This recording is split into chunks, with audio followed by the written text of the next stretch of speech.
Hello viewers, আসসালামু আলাইকুম। আমি ডক্টর নুসরাত জাহান দৃষ্টি কাজ করছি ক্লিনিক্যাল সোশ্যাল ওয়ার্কার এবং সেক্সুয়াল হেলথ এডুকেটর হিসেবে আমার verified YouTube channel sex edu with doctor দৃষ্টির সাথে সবসময় চেষ্টা করি যৌন স্বাস্থ্য শিক্ষামূলক সচেতনতামূলক যে বিষয়গুলো রয়েছে সেগুলোকে আপনার সামনে তুলে ধরার বা আপনাদের সামনে তুলে ধরার। অনেক সময় অনেকেই আমার verified YouTube channel sex edu with doctor দৃষ্টিতে বিভিন্ন ধরনের যৌন স্বাস্থ্যমূলক বিশেষ কিছু প্রশ্ন করে থাকেন, যেগুলোর উত্তর দেওয়ার চেষ্টা করি একটু সহজভাবে ভিডিও বার্তার মাধ্যমে। এবং অনেক সময় সরাসরি অনেকে এসে দাম্পত্য জীবনে তাদের যৌন জীবনে বেশ কিছু অজানা প্রশ্ন থাকে বা বেশ কিছু ভুল ধারণা থাকে, ভ্রান্ত ধারণা থাকে, সেগুলোর সমাধান অনেকে আমার কাছে চেয়ে থাকেন। আমি মূলত চেষ্টা করি সেই সমস্যাগুলোর একটা সহজ সমাধান ছোট্ট ভিডিও বার্তার মাধ্যমে সহজ ভাষায় আপনাদের সামনে তুলে ধরার। আশা করি আমার এই ভিডিও বার্তাগুলি আপনাদের দাম্পত্য জীবনকে আরও সহজ, স্বাচ্ছন্দ্যময়, নিরাপদ এবং স্বাস্থ্যকর করে তুলবে।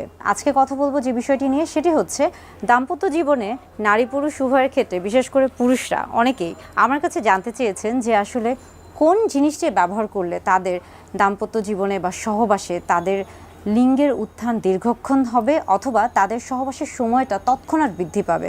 অর্থাৎ অনেকেই জানতে চান বা বেশিরভাগ পুরুষই এই জিনিসটা নিয়ে অনেক বেশি বিচলিত থাকেন বা অনেক বেশি আগ্রহ প্রকাশ করে থাকেন যে আসলে এমন কোনো কিছু কি আছে যে যেই জিনিসটা ব্যবহার করলে বা যেই জিনিসটা গ্রহণ করলে তার সহবাসের যে সময়টা রয়েছে সেটা তৎক্ষণাৎ দীর্ঘক্ষণ হয়ে যাবে বা বেড়ে যাবে বা একটা লম্বা সময় ধরে তিনি সহবাস করতে পারবেন, অর্থাৎ তার সেক্সুয়াল পারফরমেন্সটা ভালো হবে।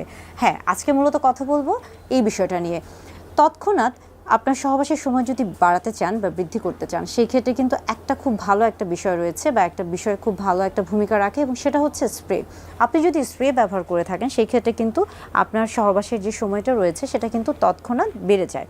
সেই ক্ষেত্রে আসুন আসলে বুঝতে হবে যে স্প্রেটা কী, স্প্রেটা কেন ব্যবহার করা হচ্ছে, স্প্রেটা কী কাজে লাগছে বা স্প্রেটা কখন ব্যবহার করছে এবং স্প্রের ভূমিকাটা কী, বা স্প্রে ব্যবহার করার ফলে এটার উপকারিতা কী বা অপকারিতা কী, আদৌ কোনো উপকারিতা আছে কি না বা অপকারিতা আছে কি না, এই প্রত্যেকটা বিষয় নিয়ে আজকে কথা বলবো।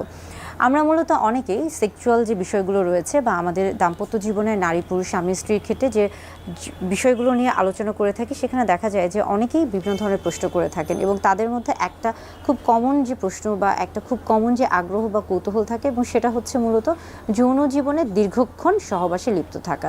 এটা নিয়ে কিন্তু অনেকের অনেক প্রশ্ন থাকে এবং এই বিষয়ে কিন্তু অনেক ধরনের ওষুধ রয়েছে, অনেক ধরনের আমরা বলে থাকি যে উপাদান রয়েছে, যেগুলো গ্রহণ করলে আপনি খুব সহজেই লম্বা সময় ধরে সহবাস করতে পারবেন। তবে স্প্রের কথায় যদি আমরা এসে থাকি, সেক্ষেত্রে দেখা যাচ্ছে যে বিগত প্রায় 10 বছর আগের কথাও যদি বলে থাকি, যে 10 বছর আগেও কিন্তু স্প্রেটা খুব বেশি প্রচলিত ছিল না, কিন্তু ইদানিং স্প্রের প্রচলনটা অনেক বেশি হচ্ছে, পরিচিত হয়েছে এবং এটা অনেকের কাছে খুব বেশি, আমরা বলবো যে অনেকেই অনেক বেশি স্বাচ্ছন্দ্য বোধ করছেন এবং পছন্দ করছেন, এবং ইদানিং কিন্তু স্প্রেটা অনেক বেশি হচ্ছে, ব্যবহৃত হচ্ছে। তবে স্প্রে নির্বাচনের ক্ষেত্রে অবশ্যই আপনাকে কয়েকটা জিনিস খেয়াল করতে হবে, এবং একটা হচ্ছে তার মধ্যে খুবই গুরুত্বপূর্ণ, সেটা হচ্ছে বাজারে বিভিন্ন ধরনের স্প্রে পাওয়া যায়। আপনি কোন স্প্রেটি ব্যবহার করছেন এবং সেটা আপনার শরীরের জন্য উপযোগী কিনা, কিংবা সেটা আপনার শরীরে কোনো ক্ষতিকর প্রভাব ফেলছে কিনা, সেটা অবশ্যই জানার জন্য একজন চিকিৎসকের পরামর্শ নেবেন।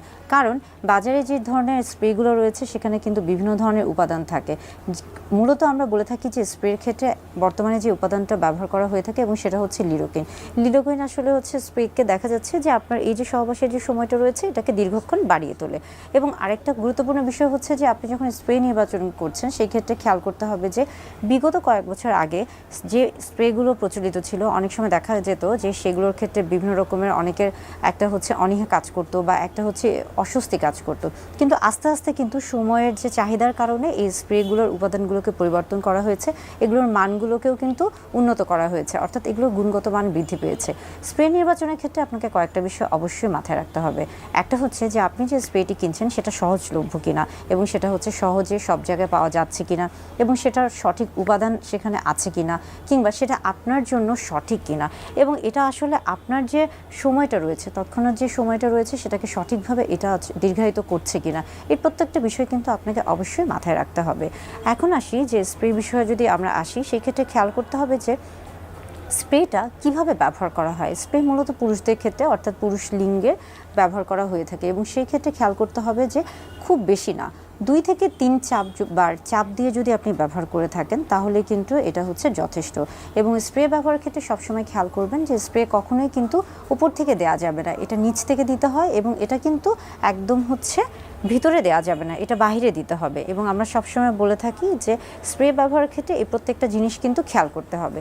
এবং আরেকটা খুব গুরুত্বপূর্ণ বিষয় হচ্ছে সহবাসের আগে অন্তত 10 মিনিট আগে স্প্রে ব্যবহার করা উচিত।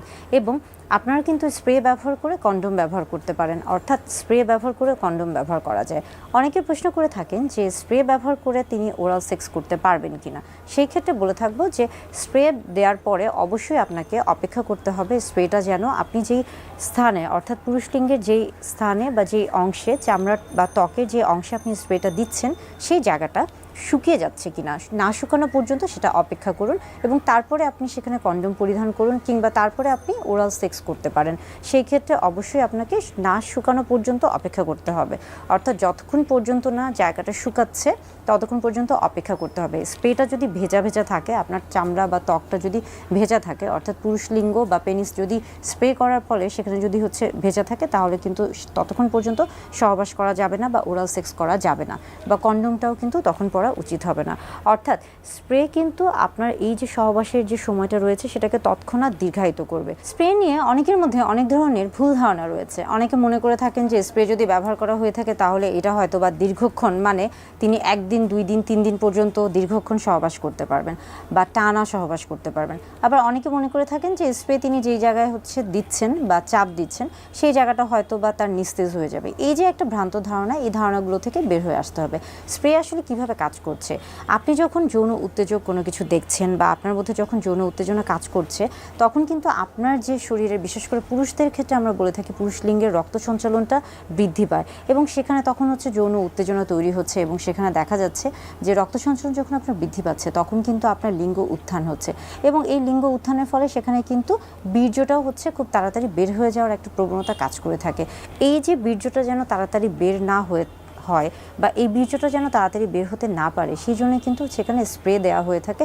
স্প্রের কাজ মূলত ওই জায়গাটাকে ওই মুহূর্তের জন্য নিস্তেজ করে দেয়া, যেন বীর্যটা বের হতে না পারে এবং দীর্ঘক্ষণ আপনার লিঙ্গের উত্থানটা বজায় থাকে এবং আপনি যেন দীর্ঘ সময় লম্বা সহবাস করতে পারেন বা দীর্ঘক্ষণ সহবাসে নিজেকে সক্রিয় ভূমিকা পালন করতে পারেন বা নিজেকে সক্রিয় রাখতে পারেন। অর্থাৎ স্প্রে বিভিন্নভাবে কিন্তু আপনার এই যে সহবাসের যে সময়টা রয়েছে সেটাকে তৎক্ষণাৎ দীর্ঘ করছে, যার ফলে স্প্রের কিন্তু একটা ভালো ভূমিকা রয়েছে।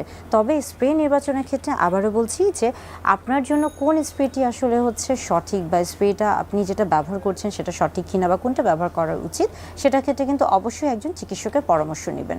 তবে স্প্রে নির্বাচনের ক্ষেত্রে আবারও বলছি যে আপনার জন্য কোন স্প্রেটি আসলে সঠিক বা স্প্রেটা আপনি যেটা ব্যবহার করছেন সেটা সঠিক কিনা বা কোনটা ব্যবহার করা উচিত, সেটার ক্ষেত্রে কিন্তু অবশ্যই একজন চিকিৎসকের পরামর্শ নেবেন।